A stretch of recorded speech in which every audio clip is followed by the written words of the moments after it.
नमस्कार, स्वागत है आपका। मैं हूं आपके साथ सुमित झा। सबसे पहले बात उन लापरवाहों की जिनकी वजह से बिहार में कोरोना की रफ्तार थम नहीं रही।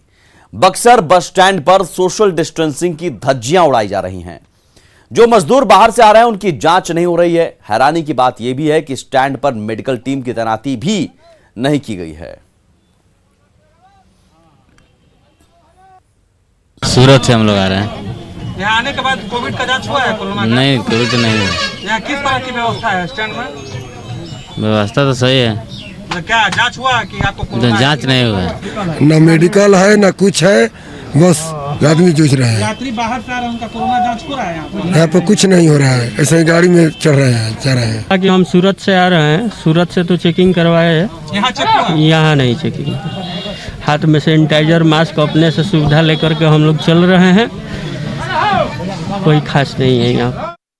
बक्सर के बस स्टैंड में लापरवाही का आलम यह है कि जो भी यहाँ बस से यात्री उतर रहे हैं या फिर यहाँ से बाहर जा रहे हैं, उनका कहना है कि यहाँ किसी प्रकार की कोई मेडिकल टीम नहीं है, मेडिकल जांच नहीं की जा रही है, उनका कोविड टेस्ट नहीं हो रहा है।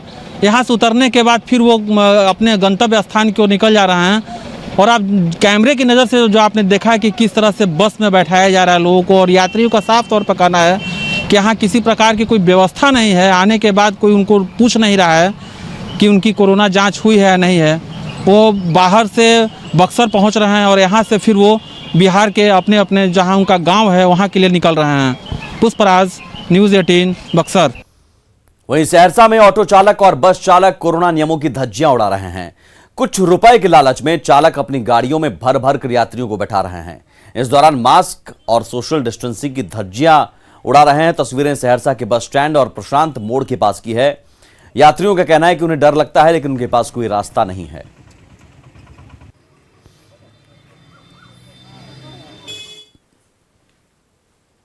तो बिहार में कोरोना की रफ्तार दिन ब दिन तेज होती जा रही है। बावजूद इसके लोग मानने को तैयार नहीं। और कोरोना किस तरह पांव पसार रहा है और क्यों इससे डरने की जरूरत है, समझते हैं। बिहार में 24 घंटे में 13,000 से ज्यादा नए केस आए। 24 घंटे में 82 लोगों की कोरोना से मौत हो चुकी है। अस्पताल में हालात ठीक नहीं है। मरीजों की संख्या बढ़ने से अस्पताल में बेड कम पड़ रहे हैं। हम सुरक्षित रहेंगे तो नए केस में कमी आएगी और कोरोना के नियमों का पालन करना होगा। इसलिए बार बार हम दोहरा रहे हैं, अपील कर रहे हैं कि कोविड गाइडलाइंस के नियमों का पालन कीजिए। वैशाली से खबर है। वैशाली के सादात पंचायत में एक हफ्ते के भीतर एक ही परिवार के 5 लोगों की मौत हो गई, जिससे पूरे गांव में दहशत का माहौल है। बताया जा रहा है कि एक बैंककर्मी कोरोना संक्रमित पाया गया था, जिसके बाद कोरोना जांच की व्यवस्था लोगों के लिए की गई, लेकिन जिस परिवार में मौत हुई उस परिवार ने टेस्ट कराने से इनकार कर दिया। लोगों को आशंका है कि कोरोना से ही मौत हुई है। आलम यह है कि डर के मारे कोई शव उठाने नहीं जा रहा है। गांव वालों ने प्रशासन से राहत की गुहार लगाई है। वो सूरत से लाश आया था, 16 तारीख को लाश। उसके बाद लगातार एक के बाद एक मरते जा रहे हैं। आज 5 वो अभी तक घर में वेट कर गए। जाके देखिए लाश पड़ा हुआ है, तो घरे उठाने के लिए तैयार नहीं है कि पता नहीं कैसे लोग मर रहे हैं। लोग पूरा भय में जिंदगी जी रहा है। कोरोना का रिपोर्ट आप लोग देखे नहीं है, लेकिन एक्चुअली ग्रामीण विकास बैंक जो है इसमें निकला था स्टाफ का, तो हम लोग 19 तारीख को आए थे जांच करने के लिए यहाँ पे सारे बगल उगल में भी, तो बगल वाले करवाए नहीं है लोग। बोले कि नहीं कुछ नहीं है, कोरोना कुछ नहीं। तो हम लोग समझाए बुझाए, उसके बावजूद भी नहीं करवाए लोग। तो कोरोना जानलेवा हो चुका है, इसलिए जरा भी लापरवाही बरतने की जरूरत नहीं है। क्यों, इसे समझने की जरूरत है। जांच हो जाती इस घटना में तो शायद 5 की मौत नहीं होती। समय रहते जांच जरूरी है। जांच होती तो समय पर इलाज भी मिल जाता और इलाके में इस तरह दहशत का माहौल नहीं होता। इसलिए जरूरी है समय पर जांच हो। प्रशासन के ऊपर अचानक इतना प्रेशर नहीं आता। कोरोना की आशंका से लोग डरे सहमे नहीं होते। इसलिए जरूरी है कि जरा से भी लक्षण मिलने पर जांच करवाएं। पटना में मीठापुर के थोक सब्जी विक्रेताओं ने आज से 10 मई तक सब्जी मंडी को बंद करने का फैसला किया है। मंडी के दुकानदारों ने अपने इस फैसले की जानकारी पटना जिला प्रशासन को भी दे दी है। मीठापुर सब्जी मंडी का जायजा लिया हमारे संवाददाता संजय कुमार ने। बिहार में कोरोना का संक्रमण लगातार फैलता जा रहा है और पटना में यह आंकड़ा रिकॉर्ड को छू रहा था। और ऐसे में कई सब्जी मंडियों की तस्वीर आई थी कि किस कदर वहां सोशल डिस्टेंसिंग की धज्जियां उड़ाई जा रही है और कई लोग मास्क की अवहेलना कर रहे हैं।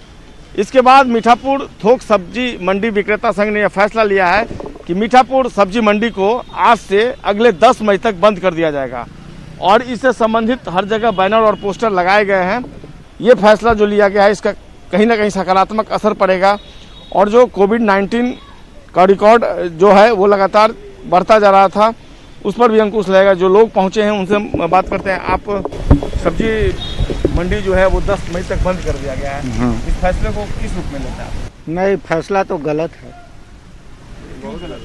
गलत इसलिए है कि सब्जी लोग हरा सब्जी हर कोई खाने के लिए चाह रहा है। बंदी में तो कुछ नहीं मिलेगा तो जो बचा हुआ सामान रहेगा उसका भाव जो बेचेगा उसका भाव तो बेतहाशा वृद्धि हो जाएगा भाव में।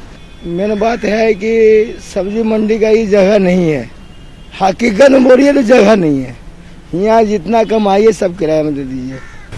लेकिन जिस तरीके से भीड़ यहाँ पर जमा होती थी, सोशल डिस्टेंसिंग नहीं था, लोग मास्क पहन के नहीं आते थे, तो अभी भी नहीं, कितना आदमी देखिए अभी भी मास्क पहन के नहीं घूमेगा। बात वेंटिलेटर की। बिहार के कई जिलों में वेंटिलेटर हैं लेकिन उन्हें चलाने वाला कोई नहीं। खगड़िया में पीएम केयर फंड की ओर से स्वास्थ्य विभाग को 6 वेंटिलेटर दिए गए थे लेकिन टेक्नीशियन और डॉक्टर के अभाव में ये वेंटिलेटर्स सदर अस्पताल के आइसोलेशन सेंटर के एक वार्ड में पड़े हुए हैं। फिलहाल वेंटिलेटर चलाने के लिए टेक्नीशियन की बहाली निकाली गई है। खगड़िया के स्वास्थ्य विभाग को भी पीएम केयर फंड से 6 वेंटिलेटर दिया गया था लेकिन महीनों बीत चुका है, उसको अभी तक चालू नहीं किया गया है। जो 6 वेंटिलेटर है वो खगड़िया का जो आइसोलेशन केंद्र जो बनाया गया है, इसी आइसोलेशन जो केंद्र बनाया गया है उसके वार्ड नंबर 5 में जो है सो वेंटिलेशन रखा हुआ है। हालांकि पूरा ऑक्सीजन के साथ उस बेड को तैयार किया गया है, पूरा एक तरह से कहें कि वार्ड को सुसज्जित किया गया है, उसके बावजूद भी जो वेंटिलेशन है उसको चालू नहीं किया गया है। कोरोना काल में वेंटिलेटर का जो है बहुत ज़रूरत है, इससे आम लोग को राहत मिलेगा। ये शुद्ध रूप से सिविल सर्जन और जिला प्रशासन की लापरवाही है। हॉस्पिटल का शोभा बढ़ा रहा है, धूल फेंक रहा है और लोग यहाँ से कोरोना पीड़ित बाहर के जिले पटना दरभंगा जाने को मजबूर है। यहाँ कोई व्यवस्था ही नहीं है, परेशानी ही परेशानी है। पेशेंट लेके हम घूम रहे हैं, समय दवाई मिल रहा है पेशेंट को, नहीं व्यवस्था। हाँ, बोला रेफर कर देते हैं, आपको ले जाइए कहीं प्राइवेट में। जी कोविड नेगेटिव आया है, अब इस रिपोर्ट को दिखाने के बाद जी वेंटिलेटर का जरूरत है। अक्सर जी अवेलेबल है लेकिन उसको चलाने वाला कोई नहीं, ऑपरेटर नहीं है, बाहर नहीं जाना पड़ता। तो समझा जा सकता है कि आइसोलेशन केंद्र जो बनाया गया है, जहां पर इंस्टॉल तो कर दिया गया वेंटिलेटर को, लेकिन चालू नहीं होने के कारण जो मरीज हैं उनको काफ़ी परेशानी हो रही है। पिछले कई महीनों से वार्ड बनकर के तैयार है, वेंटिलेटर भी वहां पर तैयार है लेकिन टेक्नीशियन के अभाव में उसको चालू नहीं किया जा सकता है। तो ऐसे में समझा जा सकता है कि यदि स्वास्थ्य विभाग की ओर से यदि वेंटिलेटर को यदि जल्द चालू किया जाए तो गरीब मरीजों को काफ़ी फायदा हो सकता है। दिग्विजय कुमार, न्यूज़ 18 खगड़िया। बिहार में कोरोना के मरीजों की संख्या में 15 मार्च के बाद लगातार वृद्धि हुई है और अब आज 48 दिन से अधिक बीत गए तब भी वेंटिलेटर चालू हालत में नहीं है। वेंटिलेटर की कमी से जूझ रहे बिहार को किन मुश्किलों का सामना करना पड़ सकता है, इसे समझते हैं। जो मरीज खुद से सांस नहीं ले पाते उन्हें वेंटिलेटर पर रखा जाता है। फेफड़े जब काम नहीं करते तो वेंटिलेटर की जरूरत है, वेंटिलेटर उसे संभालते हैं। WHO के मुताबिक 6 में 1 कोरोना मरीज गंभीर हो जाता है। गंभीर मरीज को कोरोना वायरस फेफड़ों पर वार करता है और ऐसे गंभीर मरीज को वेंटिलेटर की जरूरत होती है। लेकिन यहां देखिए सिस्टम किस हद तक सड़ चुका है कि वेंटिलेटर है लेकिन चालू नहीं है। लौटते हैं कुछ और खबरों के साथ, आप बने रहिए हमारे साथ। भागलपुर के शिशु रोग विशेषज्ञ डॉक्टर अजय कुमार सिंह ने ऑक्सीजन रेगुलेटर बनाने का दावा किया है। इस काम को उन्होंने अपने सहयोगी धर्मेंद्र और राहुल के साथ मिलकर अंजाम दिया है।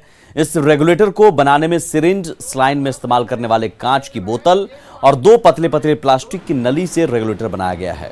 डॉक्टर ने इसे बनाने की विधि का वीडियो भी सोशल मीडिया पर अपलोड किया है।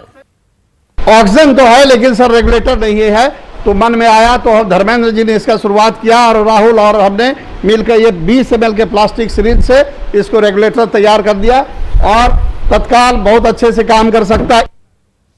कोरोना काल में लोग ऑक्सीजन लेवल को लेकर काफी गंभीर दिख रहे हैं, लेकिन कई लोग ऐसे हैं जो इसका इस्तेमाल करना नहीं जानते। तो वैसे लोगों के लिए हम लेकर आए हैं बेहद खास जानकारी।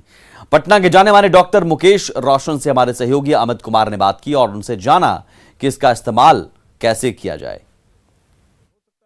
तो आज हम बता रहे हैं आपको कि ऑक्सीमीटर से सही ऑक्सीजन लेवल जो है वो कैसे आप माप सकते हैं। हमारे साथ मौजूद हैं डॉक्टर मुकेश रोशन, बात करते हैं इनसे। मुकेश जी, ऑक्सीमीटर का इस्तेमाल लोग कैसे कर सकते हैं ऑक्सीजन लेवल नापने को लेकर के, या फिर जो अपना बीपी है उसको कैसे नाप सकते हैं? देखिए, सबसे पहले पल्स ऑक्सीमीटर को जो है हम लोग लेफ्ट हैंड के मिडिल फिंगर में लगा करके और यूज कर सकते हैं।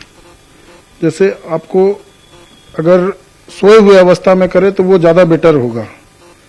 कभी भी टहल के या चल करके आए और तुरंत पल्स ऑक्सीमीटर का मेजरमेंट नहीं कर सकते हैं, उससे लेवल जो है वो कम या ज्यादा बता सकता है। अभी 97 मेरा बता रहा है, 98 बता रहा है। मास्क लगा करके अगर करेंगे, चूंकि ट्रिपल लेयर मास्क आजकल अलाउ है, तो 3 लेयर का मास्क जो है उसमें भी कम हो सकता है। तो हम कहेंगे कि थोड़ा सा ब्रीदिंग एक्सरसाइज भी लोगों को करना चाहिए, उससे आपका लंग्स का जो लेवल है एयर लेने का वो मजबूत होगा। के बगल में एक है, इनसे इनका ये ऑक्सीजन लेवल जो है, देखिए इनके जो फिंगर है उस पे ये नेल पेंट लगा हुआ है, तो ऑक्सीमीटर से ये नाप रहे हैं, माप रहे हैं। 98 है, मतलब कोई बहुत अंतर नहीं है ये नेल पेंट लगाने के कारण। अभी उस दूसरे हाथ में भी चेक कर लेते हैं, उससे पता चल जाएगा। ये दूसरे हाथ में भी चेक कर रहे हैं तो उससे ये पता चल जाएगा। तो देखिए जो फिंगर बिना नेल पेंट का है उसमें भी ये लगा रहे हैं, तो इसमें भी जो है ऑक्सीजन लेवल जो है वो क्या रहा है, मैं देख रहा हूं इसको। तो यहाँ देखिए इसमें भी लगभग मतलब अंतर नहीं है। 99 इसमें था, 97 अभी आ रहा है उसमें। अंतर कुछ खास नहीं, थोड़ा सा लेवल है, माइनर है, 2 पॉइंट का इधर उधर है। तो चलिए ये देख सकते हैं कि इन्होंने अपने फिंगर में ऑक्सीमीटर लगाया और जो जानकारी इन्होंने दी है ये जानकारी कितनी अहम है हम इनसे भी जानते हैं। क्या नाम है आपका? रूपा प्रसाद। रूपा जी, ये बताइएगा कि जो अभी डॉक्टर साहब ने जानकारी दी, ये जानकारी आम लोगों के लिए, आपके लिए कितना है?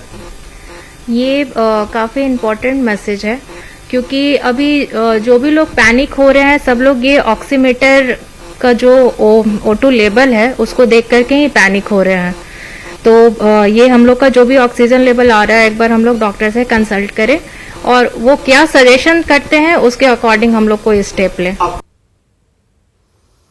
और इसी के साथ इस बुलेटिन में इतना ही। आगे भी खबरों का सिलसिला लगातार जारी है। नमस्कार।